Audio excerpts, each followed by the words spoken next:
Assalamualaikum warahmatullahi wabarakatuh. Halo semuanya, selamat datang dan selamat bergabung kembali di podcast STI Surakarta bersama saya Khorifa Arum di mata kuliah Komunikasi Bisnis. Nah, minggu ini kita sudah masuk di pertemuan ke-12 nih, dan di pertemuan ke-12 ini kita akan membahas mengenai komunikasi melalui laporan.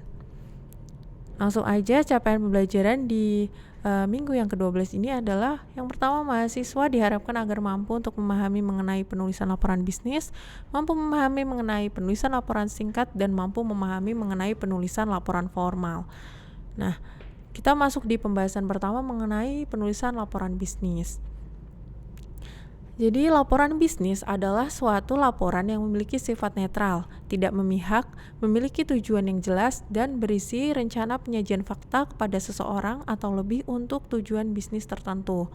Nah, ini ada beberapa kegunaan dari laporan bisnis. Yang pertama ini untuk memonitor dan mengendalikan operasional perusahaan, kemudian untuk membantu mengimplementasikan kebijakan-kebijakan dan prosedur-prosedur yang telah ditetapkan perusahaan, kemudian untuk memenuhi persyaratan-persyaratan hukum dan peraturan-peraturan yang berlaku, kemudian untuk mendokumentasikan presentasi kerja yang diperlukan baik bagi keperluan internal maupun eksternal perusahaan, kemudian untuk menganalisis informasi dan memberikan bimbingan bagi pengambilan keputusan atas masalah tertentu, dan juga untuk memperoleh sumber pendanaan atau membuka bisnis baru.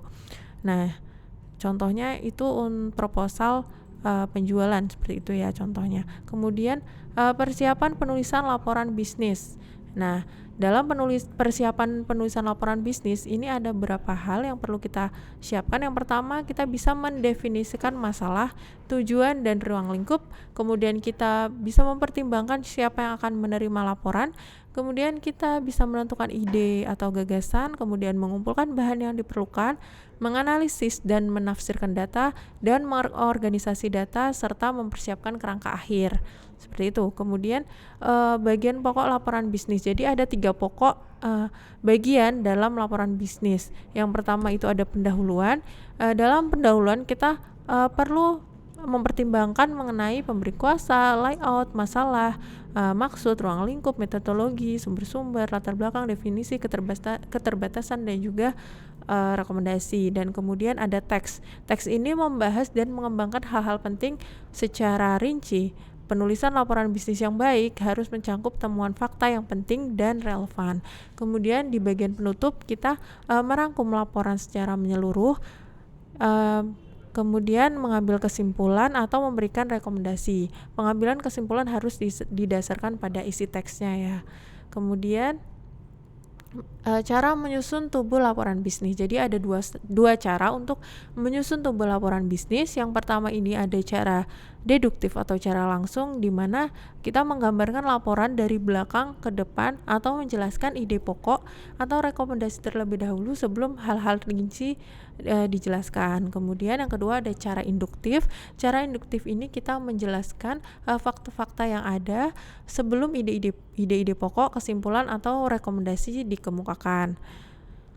Kemudian ini ada cara-cara menyusun teks laporan bisnis. Yang pertama, kita bisa membuat topik-topik atau kriteria, kemudian kita menyusun urutan suatu peristiwa atau kejadian, kemudian kita mendeskripsikan lokasi atau tempat, menjelaskan suatu proses atau prosedur, kemudian menyusun urutan tingkat pentingnya secara alfabet, kemudian menyusun urutan tingkat familiaritas, kemudian menyusun sumber-sumber yang digunakan, dan pemecahan masalah. Nah, kemudian untuk metode kerangka ini ada 3 cara. Yang pertama, ada jenis-jenis judul. Jadi jenis-jenis judul digolongkan menjadi 4 ya. Ada judul topik, kemudian judul kalimat lengkap, judul kalimat imperatif, kemudian ada judul varian, dan kemudian ada format kerangka. Untuk kerangka singkat atau pendek yaitu hanya 3 atau 4 judul dan subjudul. Kerangka panjang menggunakan salah satu dari 3 cara yang tersedia. Nanti 3 caranya akan saya jelaskan. Kemudian paralelisme dalam judul. Ini semua judul harus paralel ya, artinya mempunyai tingkat yang sama dalam setiap bagian kerangka. Nah, ini untuk contoh format kerangkanya. Jadi misalnya tingkat judul pertama nih ada 3 cara. Yang pertama kombinasi angka huruf, Nah, bisa dilihat ya di teman-teman di PPT, kemudian sistem desimal, kemudian kombinasi huruf angka. Jadi berbeda ya antara kombinasi angka huruf, sistem desimal. Jadi kombinasi huruf angka ini bisa menggunakan salah satu dari 3 cara tersebut. Nah, kemudian kita masuk di penulisan laporan singkat. Ini ada karakteristik dari laporan singkat. Jadi kalau laporan singkat itu kebanyakan hanya mencangkup materi pendukung yang relatif sedikit bagi pencapaian komunikasi yang efektif. Nah, laporan singkat ini dapat berbentuk memo atau surat yang terdiri atas 1 atau 2 halaman. Kemudian bagaimana sih membuat laporan bisnis yang baik? Yang pertama, informasi yang diberikan itu harus akurat. Nah, hal pertama yang perlu diperhatikan oleh seorang penulis laporan bisnis adalah bagaimana mengatakan suatu kebenaran.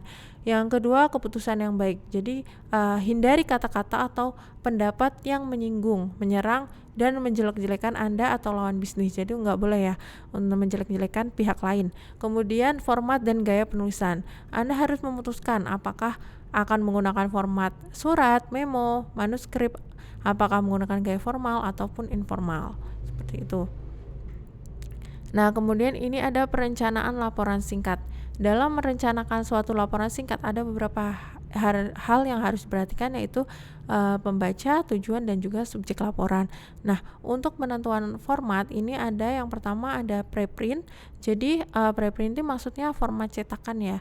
Jadi pihak-pihak yang berkepentingan itu mengisi formulir yang sudah tercetak. Nah, misalkan kayak yang sering kita jumpai di bank seperti itu misalnya contohnya. Nah, kemudian ada surat, memo, kemudian ada manuskrip. Manuskrip ini bisa beberapa halaman sampai ratusan halaman. Nah, kemudian penentuan struktur dasar. Jadi dalam menentukan struktur dasar, ini ada 3 masalah yang sering muncul. Yang pertama, apa yang ingin Anda informasikan, kemudian apa pendekatannya, kemudian apa metodenya. Jadi itu. Kemudian pengorganisasian laporan singkat. Jadi pengorganisasian yang laporan singkat ini ada 2. Yang pertama ada pengorganisasian memo dan laporan informasional dan juga pengorganisasian laporan analitis. Nah, dalam pengorganisasian memo dan laporan informasional ini ada laporan periodik atau berkala. Jadi laporan internal yang menjelaskan apa yang terjadi dalam suatu departemen atau divisi selama periode tertentu. Nah, laporan periodik ini biasanya ditulis dalam format memo. Kemudian ada laporan aktivitas personal atau individu. Nah, laporan aktivitas personal ini berisi deskripsi individual terhadap apa yang terjadi selama suatu konvensi atau dalam perjalanan. Kemudian laporan aktivitas personal ini seringkali ditulis dalam format memo juga. Kemudian ada pengorganisasian laporan analitis. Nah, dalam pengorganisasian laporan analitis ini ada 3 jenis laporan. Yang pertama, laporan justifikasi. Jadi laporan justifikasi ini adalah usulan internal yang digunakan untuk melakukan persuasi kepada manajemen puncak agar menyetujui suatu investasi atau proyek tertentu. Kemudian laporan bisnis baru, yaitu usulan untuk pihak di luar klien dimaksudkan untuk memperoleh produk atau proyek yang diterima oleh bisnis atau pemerintah di luar klien. Kemudian laporan troubleshooting. Ini adalah dokumen yang berorientasi pada keputusan yang disusun untuk kepentingan manajemen puncak. Seperti itu. Kemudian kita masuk di pembahasan ketiga mengenai penulisan laporan formal. Nah, ini langsung aja kita masuk di perencanaan laporan formal. Jadi yang pertama kita bisa mengidentifikasi masalah. Mengidentifikasi masalah itu kita bisa lakukan dengan pertanyaan yang tepat ya, menjawab pertanyaan yang tepat. Pertanyaan-pertanyaan yang dapat membantu Anda dalam melakukan penelitian ini misalkan yang pertama, apa yang perlu ditentukan? Kemudian mengapa masalah tersebut penting? Kemudian siapa yang terlibat dalam situasi tersebut? Di mana munculnya suatu masalah? Kapan masalah itu muncul dan bagaimana situasinya? Nah, pertanyaan-pertanyaan itu yang dapat membantu kita dalam melakukan penelitian. Kemudian mengembangkan pernyataan tujuan. Pernyataan tujuan laporan harus dibuat sejelas mungkin dan hindari memasukkan informasi yang tidak relevan. Nah, kerangka untuk analisis. Jadi ada 2 jenis kerangka yang dapat digunakan untuk melakukan analisis terhadap suatu masalah, yaitu yang pertama ada kerangka informasional dan yang kedua ada kerangka analitis. Kalau kerangka informasional itu dapat digunakan apabila tujuan Anda memberikan informasi kepada pihak lain. Sedangkan kerangka analitis ini dapat digunakan apabila tujuan Anda untuk mengambil kesimpulan dan memberikan rekomendasi. Selanjutnya menyusun rencana kerja. Jadi dalam menyusun suatu rencana kerja formal umumnya mencakup beberapa hal. Yang pertama, permasalahan yang dihadapi, kemudian maksud dan ruang lingkup, kemudian pembahasan dan juga jadwal dan sumber. Nah, kemudian ini dalam melakukan penelitian ada dua jenis sumber yang dapat kita gunakan. Yang pertama ada sumber-sumber primer dan juga sumber-sumber sekunder. Kalau sumber-sumber primer itu bisa kita peroleh dari observasi, kemudian dari survei, kemudian juga dari eksperimen gitu. Kalau sumber-sumber sekunder itu bisa kita dapatkan dari internet, dari buku dan juga dari jurnal. Contohnya, kemudian analisis data. Nah, dalam menganalisis data itu ada yang pertama ada perhitungan statistik ya. Jadi kebanyakan data yang kita peroleh dari suatu penelitian itu berbentuk angka-angka.